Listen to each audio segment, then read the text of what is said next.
Hello everyone, welcome back on my YouTube channel. आज मैं आप लोग के लिए जो वीडियो लेकर आई हूँ ना, उसमें D triple S B P R T की प्रिपरेशन किस तरीके से करनी है कि आप लोग अपना पार्ट बी में 90 प्लस स्कोर कर सकें। मैंने जो 2022 का एग्ज़ाम हुआ था ना, उसमें पार्ट बी में 87.61 नंबर स्कोर किए थे। मैंने किस तरीके से प्रिपरेशन करी थी, मैं आज की वीडियो में डिस्कस करूँगी आप लोगों के साथ। तो चलिए देखते हैं।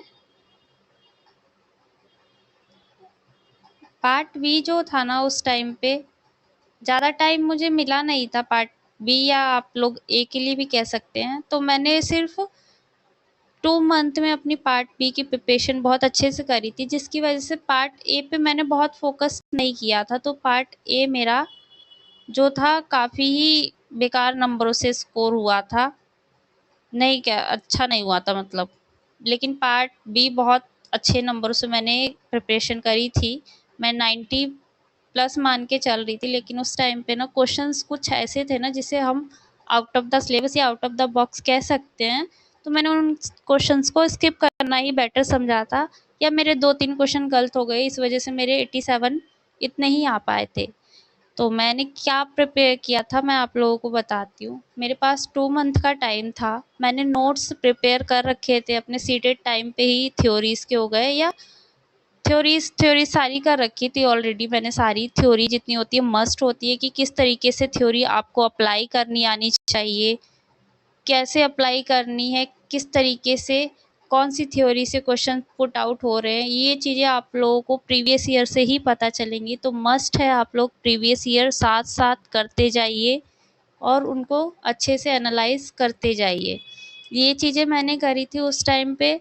और इसके अलावा जो 2019 का मेरे पास एक बुक थी, जो उसमें ना 2013 से लेके 19 तक के प्रीवियस ईयर थे। इसमें स्पेशल एजुकेशन का भी था, और 2019 के जो पीआरटी के और 18 के जो पीआरटी के हुए थे, वो क्वेश्चन पेपर भी इसमें था बुक में। तो मैंने इससे प्रैक्टिस करी थी अपनी प्रीवियस ईयर की। बी पार्ट में ही अच्छा स्कोर हो जाएगा तो शॉर्ट लिस्टेड हो सकते हैं, बट नहीं हुआ ऐसा। पार्ट ए भी उतना ही इम्पोर्टेंट है जितना पार्ट बी था। तो उस टाइम पे तो मैंने पार्ट बी पे ही 2 महीने में करा। उसके अलावा मेरे जो नोट्स थे, मैंने उनको बहुत अच्छे से पढ़ा था, जिसमें से सारे टॉपिक्स आए थे। एनआईएस सब लोग मैं सुन रही हूँ बहुत मस्ट है पढ़ना, बहुत मस्ट है, लाइन टू लाइन उठ के आते हैं क्वेश्चन, कह सकते हैं आते हैं। यस, क्वेश्चंस आते हैं एनआईएस से, बट मैंने एनआईएस नहीं पढ़ी थी। 10 ब्लॉक्स थे, और एनआईएस पढ़ना थोड़ा लेंथी हो गया था, और 2 मंथ में पॉसिबल नहीं था कि मैं सारे ब्लॉक्स ख़त्म कर सकूं, और बोरिंग भी हो जाता है पढ़ते पढ़ते। बट जो प्रीवियस ईयर बुक थी ना मेरे पास, मैंने उनके जो ऑप्शंस थे, मेन क्वेश्चन के साथ जो ऑप्शंस थे ना, मैं उनको भी एनालाइज करती थी।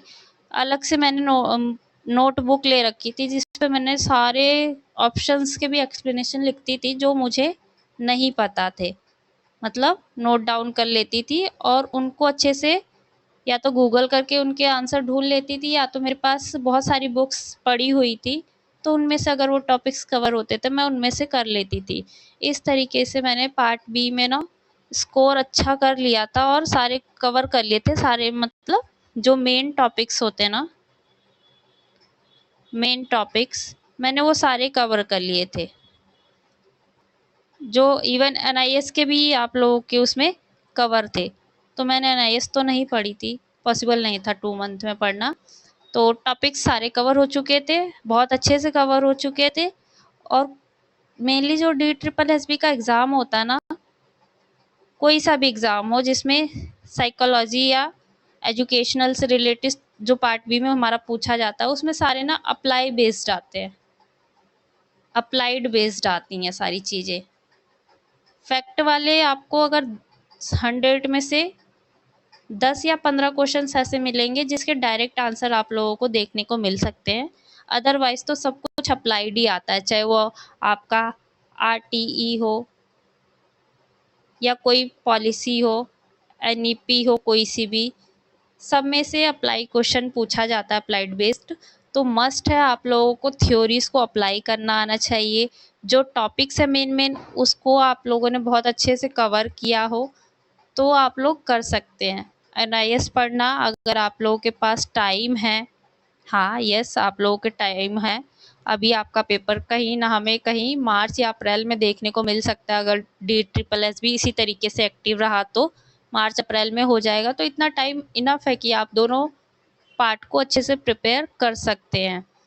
तो सबसे मस्ट है प्रीवियस ईयर लगाइए और उसको जो ऑप्शंस है ना उनको भी एनालाइज करिए, क्योंकि जो क्वेश्चंस होते हैं ना वो ऑप्शन से ही बनते हैं। अगर एक पेपर में मेन क्वेश्चन कुछ और है, कुछ और मेन क्वेश्चन है, तो नेक्स्ट जो होगा ना क्वेश्चन उसमें आप लोग ऑप्शन से देखेंगे कि क्वेश्चन पूछा ही पूछा गया है कहीं ना कहीं। तो मस्ट है मेन क्वेश्चन फोकस करिए, उसके बाद जो ऑप्शंस है उनको भी फोकस करिए। 2019 में पैटर्न बहुत अलग था। बच्चे कहते हैं 2019 का पैटर्न एनआईएस पे बेस्ड था पूरा, 2022 का पूरा अलग है। तो मैं ये कहती हूँ कि हम अपना कोई ऐसा टॉपिक छोड़ते ही नहीं है कि सारे टॉपिक्स कवर करिए कि हमारे को ये फ़र्क ही ना पड़े कि 2019 का पैटर्न क्या था, 2022 का पैटर्न क्या था। मैंने भी तो 19 का ही पढ़ा था ना, मेरे पास प्रीवियस ईयर बुक जो थी उसमें 19 के ही पेपर थे, 18-19 के पेपर थे, तो मैंने 19 वाले ही करे थे बस।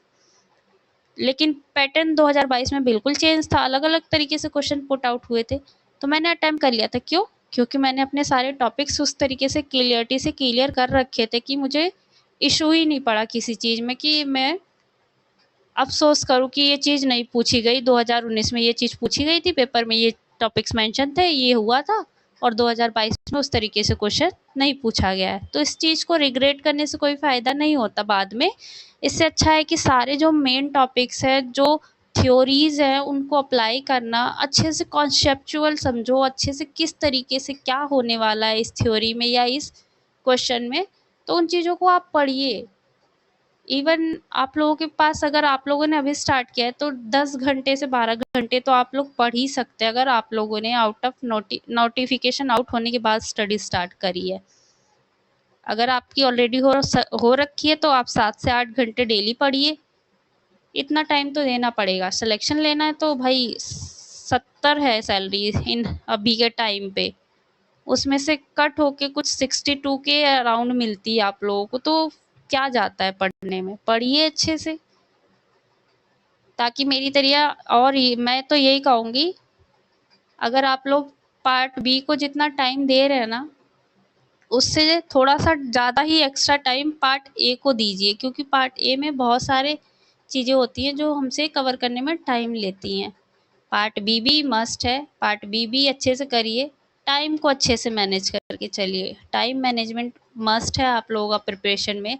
पहले सारे टॉपिक्स क्लियर करिए और 31 दिसंबर तक तो मैं कहती हूँ आप लोग जमकर अपने सारे टॉपिक्स जो है ना ए बी दोनों ही पार्ट के वो कर लीजिए। उसके बाद जनवरी फरवरी जो आप लोगों की है ना उसमें इतनी प्रैक्टिस करिए, ऑप्शंस देखिए, उनके नोट्स बनाइए, जो क्वेश्चंस नहीं आ रहे हैं उसको करिए। वाईटी पर, यूट्यूब पे इतने सारे टीचर्स होते हैं जो क्वेश्चन सॉल्व कराते हैं। इवन मैं भी इस वाले चैनल पे अब 2019 के जो पेपर्स थे हम उनको सॉल्व करना स्टार्ट करेंगे। और जो आप लोगों के मेन टॉपिक्स है ना, टॉपिक्स तो मैं उनकी अलग से वीडियो आप लोगों को बना के प्रोवाइड करूँगी इसी चैनल पे। और जो दूसरा वाला चैनल है उस पे भी मैं 2022 के करवा ही रही हूँ ऑलरेडी। तो आप लोग दोनों चैनल को अच्छे से देखिए, दोनों चैनल पे जो भी मैं अपलोड करूँगी उसको अच्छे से करिए। कोई क्वेश्चन नहीं समझ आ रहा, क्या कुछ नहीं समझ आ रहा किस तरीके से प्रिपेयर करना है, तो आप लोग मस्ट है मुझे कमेंट करिए, पूछिए। पढ़ना तो आप लोगों को ही पड़ेगा। कितनी भी गाइडेंस वीडियो देख लो, कितनी भी प्रिपरेशन वीडियो देख लो, स्ट्रेटेजी वीडियो देख लो, कुछ नहीं होने वाला। जब तक आप लोग अपने आप पर हार्ड वर्क नहीं करेंगे कुछ नहीं होगा। तो ज़रूरी है कि आप लोग बुक उठाइए। मैं भी एटलीस्ट मैं उस टाइम पे 8 to 9 आवर्स ज़रूर पढ़ती थी, और इसमें से सारा टाइम मैं पार्ट बी को तो देती थी। एक मिनट, पार्ट बी तो मैं टाइम देती थी। इसके अलावा मैं अपनी जो नोट्स थे ना उनको रिवीजन करती थी। नोट्स को रिवीजन करती थी। यूट्यूब पे जितनी उस टाइम पे क्लासेस होती थी, जो क्वेश्चंस नहीं आता था उसको भी नोट करती थी। साथ में अपने नोट्स लेकर बैठती थी, अगर कुछ एक्स्ट्रा पॉइंट निकलते थे तो मैं उसमें ही उसको अपडेट कर लेती थी अपने नोट्स को, कि ये कुछ एक्स्ट्रा फैक्ट है तो इसको लिख लेना चाहिए, तो मैं उनको साथ में लिख लेती थी। इसके साथ साथ जो पार्ट ए की प्रिपरेशन मैं नेक्स्ट वीडियो में बताऊंगी, ताकि आप उसमें भी 60 प्लस स्कोर कर सकें। और पार्ट बी में तो आप 90 क्या 95 स्कोर का अपना लेके चलिए, क्योंकि आप लोगों के पास टाइम का मैनेजमेंट है। गाइडेंस के लिए इतने सारे लोग हैं, अगर कोई नहीं मिल रहा है ना आप लोगों को, तो आप लोग मुझे करिए कमेंट, वीडियो के उसमें कमेंट करिए, मैं आप लोगों का जवाब ज़रूर दूंगी। जितना मेरे से पॉसिबल होगा उतनी हेल्प मैं करूंगी आप लोगों के लिए। मेरा ये टेलीग्राम चैनल भी है, यूट्यूब के चैनल पे ही उसका लिंक मेंशन कर रखा है डिस्क्रिप्शन बॉक्स में मैंने, तो वहाँ से वो ज्वाइन कर लीजिए। मेरे पास कुछ पीडीएफ्स भी हैं अवेलेबल, तो मैं वो भी आप लोगों को सेंड कर दूंगी वहाँ पे। तो आप लोग अच्छे से पढ़िए, बस आपको कुछ भी हेल्प की नीड हो ना, आप लोग कर सकते हैं कमेंट, जितना होगा मैं पॉसिबल हेल्प करूँगी। प्रैक्टिस आपको कॉन्सेप्ट के साथ, ऑप्शन के साथ, एक्सप्लेनेशन के साथ मैं करवाऊँगी अपने चैनल पे। जितने भी ऑप्शंस हैं ना उनकी भी एक्सप्लेनेशन करवाऊँगी, और जो मेन टॉपिक्स हैं ना उनको भी अच्छे से मैं अलग से टॉपिक वाइज कवर करवाऊँगी, ताकि एग्ज़ाम में आप लोग इतने मार्क्स अपने लेकर आ सकें। पढ़ना तो आप लोगों को पड़ेगा, अगर आप लोग मेहनत के साथ पढ़ेंगे तो हो जाती हैं चीज़ें, टफ नहीं है।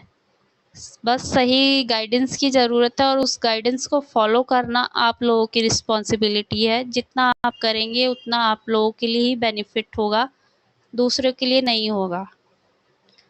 आज के टाइम पे 70 है जॉइनिंग टाइम पे सैलरी पीआरटी की, जिसमें से डिडक्शन होने के बाद, कुछ कट होने के बाद आपको 62 के नियर बाय कुछ सैलरी आपको मिलती है। तो आप लोगों को अपना फ्यूचर सेट करना है तो उसके लिए मेहनत करनी पड़ेगी। वक्त बार बार वापस नहीं आता, आप लोगों को भी पता है। तो इसलिए आपके पास जितना भी टाइम है, मार्च अप्रैल तक आप लोग जमकर प्रिपरेशन करिए। जहाँ से पॉसिबल हो, जितना पॉसिबल हो उतना पढ़ते रहिए। पढ़ा हुआ कभी वेस्ट नहीं जाता। बहुत सारी चीज़ें अलग अलग जगह से पूछ ली जाती हैं। जो नेक्स्ट वीडियो मैं आप लोगों के लिए लेकर आऊँगी ना, उसमें बुक्स कौन कौन सी मैंने बुक्स पढ़ी थी, या मैंने प्रीवियस ईयर किस बुक से कवर किया था, कैसे कैसे किया था ना, वो चीज़ें मैं आप लोगों को डिस्कशन करूँगी नेक्स्ट वीडियो में। तो मुझे आप लोग बताइएगा कि आप लोग टॉपिक वाइज पढ़ना अच्छा करेंगे चैनल पर, या प्रीवियस ईयर करना बेटर समझेंगे। तो आप लोग कमेंट करिएगा, क्योंकि अगर मैंने प्रीवियस ईयर करवाए तो मैं आप लोगों को किस तरीके से अप्लाइड होते हैं, किस तरीके से आप एलिमिनेट कर सकते हैं क्वेश्चंस को, वो आपको साथ में एक्सप्लेन करके बताऊंगी। टॉपिक्स जो इम्पोर्टेंट होंगे मैं वही कवर करवाऊंगी आप लोगों को, जिसमें से मैंने सारे पीआरटी में देखे हैं कि क्वेश्चंस पूछे गए हैं। तो दोनों आप लोग बता दीजिएगा, जो आपको बेटर लगेगा कमेंट कर दीजिएगा। और कोई भी क्वेश्चन हो तो कमेंट ज़रूर करिएगा। Thank you.